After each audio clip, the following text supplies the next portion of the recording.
Well, for more on living walls and green urban spaces, as well as its impact on communities and cities, I'm joined by Eric Westeduin, live from Charlotte, North Carolina. He's the president of Sweet Plants and an expert on living walls. Welcome, Eric. Hi, thank you for having me. So start by helping us understand the logic and purpose behind these living walls. Yeah, absolutely. Well, I'd say the first thing is just the beautiful aesthetics. I'm sure your viewers were able to see in the video that some of these living walls can be like a beautiful painting or mural, but just done with live plants. But the interesting thing is, beyond the aesthetics, there's so many benefits to having the plants in our environment. For one, they clean the air that we breathe. They also do a lot to help mitigate sound and absorb a lot of ambient noise. But I'd say the main thing is that they bring people closer to nature. For so much of our lives, we're surrounded by man-made elements and environments. Think about it. You wake up in your house, you get in your car, you go to the office. You're constantly surrounded by metals and plastics and other things made by man. And bringing these living walls into our built environment is an opportunity to bring humans back closer to nature. And there's a lot of interesting and exciting research being done on a concept of biophilia, where humans benefit actually from being brought closer to nature, and it's been shown that it can boost our productivity, make us happier, and actually for workers, decrease the amount of time we take on sick days or absenteeism. So I think there's a lot of interesting benefits to living walls. And with all those benefits, we're certainly seeing other countries and companies also getting on board when it comes to living walls and living architecture. Some are using building roofs, some are even using buses. But to what degree are all these projects making an impact on climate change? Yeah, so that's a great question.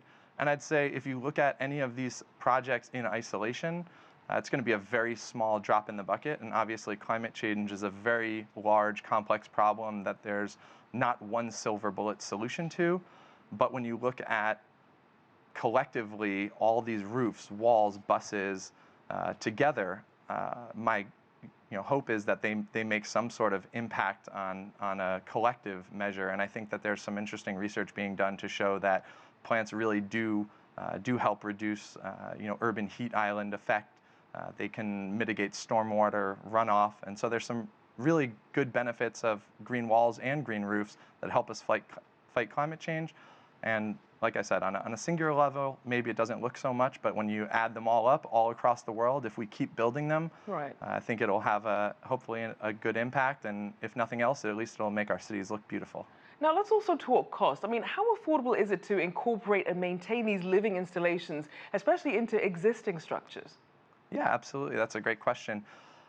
So I'd say that's changing every year as more and more architects and designers look to incorporate living walls into their buildings. The more volume we do, and the technological advances that are made, the cost is coming down.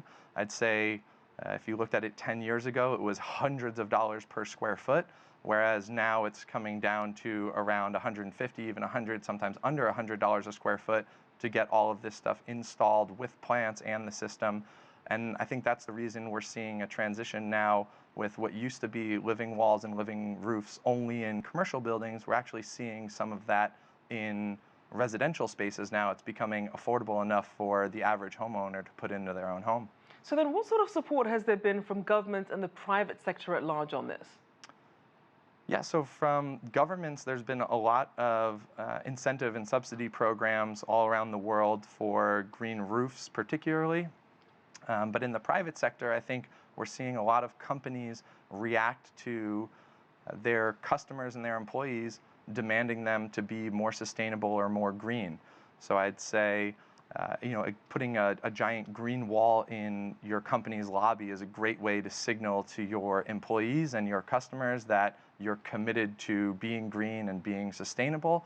And I think a lot more companies are taking the plunge and investing in this sort of green infrastructure. So then, as we're seeing some countries, but clearly not all, really taking on this challenge of incorporating green architecture, what other innovations in living architecture should we be paying attention to? I'd say there's a lot of really interesting things on the horizon.